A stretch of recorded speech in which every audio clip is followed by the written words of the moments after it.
Hi, Ma'am Fair! Hello, Ma'am Ruby Roder! Hi, Kuya Leo! Hello, Miss! Hello! Thank you so much! Ito po yung masisipag naming mga nurses at nursing attendants dito. Thank you! Hi mga kabesh! Ito po yung aming mga admin, nursing attendants dito. Hello mga kabesh! Masisipag po itong mga ito eh. Congratulations ha. Mabuhay ang SDN. Ngayon, parehas na po kami COVID, pero may pasyente tayo. Ma'am Ben, alam niyo si Ma'am Ben, sobrang bait. At ina-assist niya rin kami kahit na hindi na siya duty, ina-assist niya pa rin yung mga pasyente dito sa SDN. Sa sobrang sipag niya. Thank you, Ma'am Ben. Anong masasabi mo sa SDN? Ang SDN po, nakita niyo naman ang dami nating pasyente. Dahil talagang balik-balik ang mga pasyente dito dahil matanda sa dito natin. Kasi PHSDN po. Ay, bawal. Pumapasok yung mga patient, yung dati nating COVID ward. Doon sa kabila? Oo, sa entrance. Okay. Umikot na kayo dito, di ba? Umikot dito. Oo. Umikot na sila. COVID ward, yung pagpasok mo nasa... Ang gwapong-gwapo natin mga anesthesiologists ng SDN, Dr. Isaw, Doc Algin, hello po. Hi. Hello, Doc. Hi, Anong masasabi mo sa SDN bilang anesthesiologist? Ayun ma'am, yung anesthesia naman is all about patient safety. Tapos ayun, as anesthesiologist, ang ano naman namin, ang focus namin ay mag-monitor and mag-monitor ng patients pre-operatively and intraoperatively.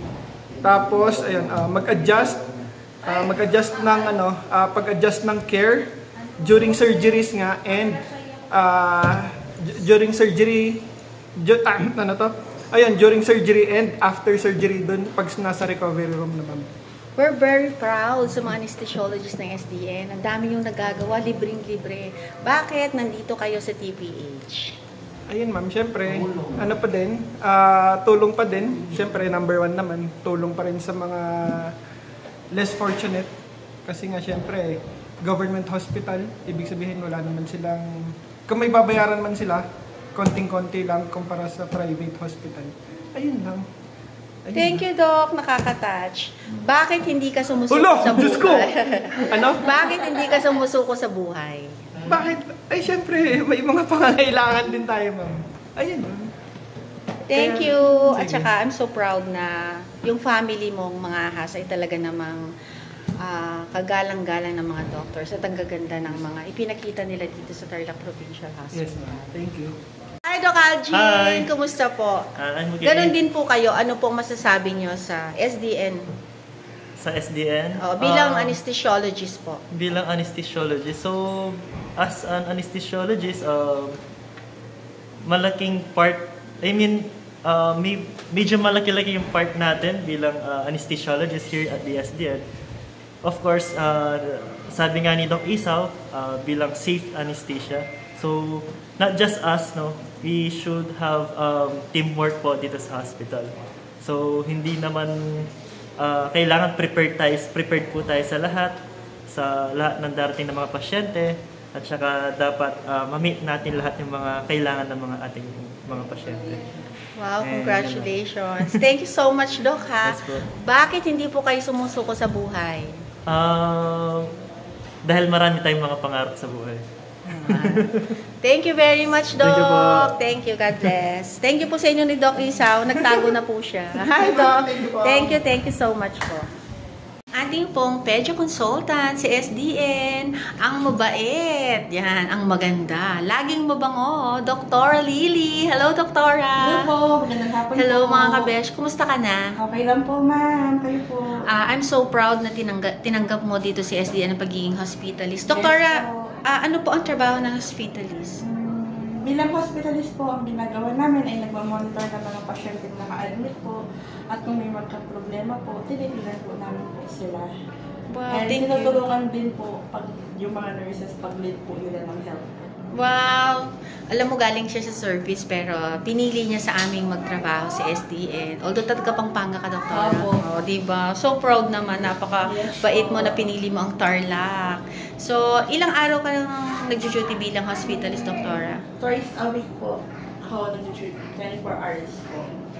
O, diba? Napakabait po niya. Pag nag-team building po kami, baon niya ang refrigerator niya. Kaya, sobra-sobra hanggang pauwi na kami, meron pa rin kaming pagkain, diba? O, diba? Doktora, bakit hindi ka sumusuko sa buhay? Hala! Hindi ko po alam. Kala niyo lang po, pero sukong-suko na. Pero, andito ka pa rin para tumulong. Hi, Sir Nat! Hello po. Pasalamat kami dahil hindi busy ang supervisor ng SDNOR. Hala, kumusta ka na? Ito po, okay lang po. Na-miss ka na namin sa labas. Dati po kasi siyang nag-supervise sa labas, pero dahil po napakagaling niya, ibinalik po siya ulit sa operating room. Bali, ilang taon ka na sa trabaho, Sir Nat? 24 years na po. 24 years ka na. Wow, di po ba nakaka-proud na 24 years na si Sir Nat? O, di ba? Huwag ka muna mag-retire, ha? Anong masasabi mo sa operating room dito sa SDN? Ang masasabi ko lang po dito sa operating room SDN, ang mga nag-oopera po dito is yung mga consultant po natin ng mga doctors na wala pong bayad, libre lang po. Kahit na ano pong kasong yung mga bukol-bukol, mga cesarean, ganyan, mga gynae cases, libre po. Nakaka-proud po ang mga nurses natin dito dahil bukod po sa angking galing, napakasipag po nilang lahat. Wala po kaming masabi. Araw-araw po yan. Anong oras na sila umuwi, ang dami nilang inooperahan. We're very proud of you, Kuya Nat, Ma'am Jen, and Ma'am Joji, sa Ma'am Kat, na mga supervisor po dito sa OR. Sa lahat na nangyari sa buhay mo, Kuya Nat, bakit hindi ka sumusuko sa buhay? Siyempre po, ma'am, para po sa pamilya natin, para po sa kinabukasan ng mga anak ko, at saka para may makain din po kami. Bukod sa nakakotse ka naman. Thank you po. Thank you so much. Thank you. Mabuhay po kayo mga nurses. Mabuhay po kayo. Maraming salamat po. Thank you po. Siyempre, ang ating nurse sa SDN, sa Service Delivery Network, ang nurse 2, Sir Al Aguas. Ano pong masasabi nyo sa SDN ward ngayon? Hello, magandang araw po sa inyong lahat. Ang masasabi ko lang sa SDN ward ay isang pagsisilbi sa mamamayang Tarlakenyo. Wow. Dahil ito ay nagkikater sa iba't ibang bayan ng Tarlac. So, sa buong probinsya ng Tarlac, nandyan yung pag-oopera sa may mga luslos, may mga bukol, may mga bato sa abdo, bato sa bato, at marami pang iba. Nandyan rin yung mga pagsisisaryan sa mga buntis, pagtatanggal ng mga bukol sa matris, and para sa mga OB-GYN, at nandyan din yung ating internal medicine at pedia ward, yung station 5 natin. So, ina-admit dyan yung may mga medical cases ng bata at matanda. Sino supervisor natin dito? Si Ma'am Jasmine. Si Ma'am Eileen Ferrer po, Ferrer. ang ating nurse 3 or supervisor nurse. Sino pa? Si Ma'am Si Ma'am Justin po. Jasmine Palad. Jasmine Palad po. Si Ma'am Kasama ko si Ma'am Janelle sa senior nurse. Yes. I'm so proud of you, ha. Ang sisipag niyo mga nurses sa SDN ward. Mabuhay kayo.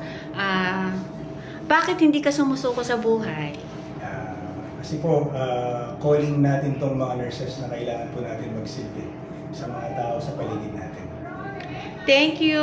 Nakaka-touch naman si Al, di ba? Pang Mr. Victoria, ang sagot, Mr. Tarlac. Thank you, Al. Yes po, Thank you so salamat much. Hey, kumusta? Hello Hi, mga po. kabesh. Hello po. Ito po ay masipag naming nurse dito sa ORSDN. Ano po ang ORSDN, ma'am? So, dito po sa ORSDN, operating room po, kumbaga, service delivery network. So, dito yung nag-cater yung mga iba't ibang kaso na ang gumagawa usually mga consultants po natin dito sa Tarlac. Talaga? Iba't Mga ibang- nakakailan kayong case? Usually po, 2 shifts lang kami dito, 7 to 3 tsaka 3-11. Maximum natin, Ma'am Jel, ilan? Usually 25 per, yung 2 shifts po. Wow, nakaka-proud 25 consultant. patients po. Tapos, libre. Libre po, wala pong babayaran. Wow, so proud. Ito po yung masisipag naming nurses. Hi, Ma'am Jel. Ayan. Kami nagpapasalamat sa kasipagan nyo. Ma'am Joji, bakit hindi ka sumusuko sa buhay? Bakit nga ba? Kasi may mga family din po kami, may anak, gano'n. So, ito na kasi yung calling namin as nurses. So, kailangan panindigan lang din po. Thank you so much. Thank you. Ate, thank you so much. Hello. Dahil po sobrang natutuwa ako na sinabi mong follower nyo ako, ano po ang masasabi nyo sa SDN dahil kayo po ay naka-admit? Opo. Ay, sobrang ganda po. At saka, first time ko po ma-admit po sa provincial at malinis, maganda, at maganda na po ang serbisyo talaga ng Tarlac Provincial Hospital dahil po sa SDN. At nakita ko na rin po kayo personally. Nakasubscribe po ako sa inyo. Thank you. Sabi mo sa SDN. Maganda po siya. Nakakatulong po sa mga maghihirap. Talaga? Opo. Thank you. Contented naman kayo sa service. Opo, content po. Ang ganda po pala dito. O, diba? Opo. Thank you so much. Thank you po. Hi, Nanay. Hello po. Ano pong pangalan ni Nanay? Ako po si Edith Lunak po. Talaga? Ano pong masasabi nyo sa SDN? Ay, ako po, proud na proud po ako dito sa SDN. Simula pa po nung nagkasakit ako, dito na po ako nagsimula ng SDN. Lahat po, libre lahat. Maski na po anong sabihin po ng mga tao na kasiraan ng mga hospital ng SDN na kuno-kano na ganito-ganito. Pero ako po, hindi ako naniniwala po sa mga sinasabi nila na pabaya ang SDN. Magpapabaya po ang SDN, nasa pasyente rin po kung hindi po sila sumusunod o hindi po nila alam kung ano yung gagawin nila para ma-admit ng hospital. Kasi kung minsan naman po sa dami po ng pasyente, hindi lang naman po sila inuunay eh. Ano lang po yung... Napakarami po kasi ninyo. Opo. Tao lang din naman po Opo. kami na napapagod din. Opo. Kaya ako po, noong pong talagang naka-emergency po ako, pumila po ako talaga. Kasi hindi naman po ako yung unang pumila eh. Meron pong nauna sa akin. Kaya lang kung talagang emergency po, ikaw naman po uunahin pag emergency ka. Pero wala po ako masasabi, talagang proud na proud po ako dito. Ay, thank you so much. Vic Yap, dahil po Mabuhay. sa lahat, opo, sa mga Yap po talaga. Sila po yung talagang nakita ko po na may malasakit sa kapwa-tao, inuuna ang tao, inuuna yung ano, yung mga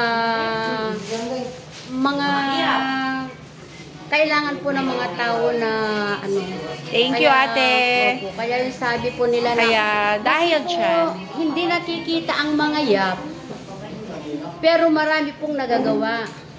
Kaya po yung kasabihan nila na dito ka salita, da ka lagawa. Parang narinig ko si ano. thank you. Opo.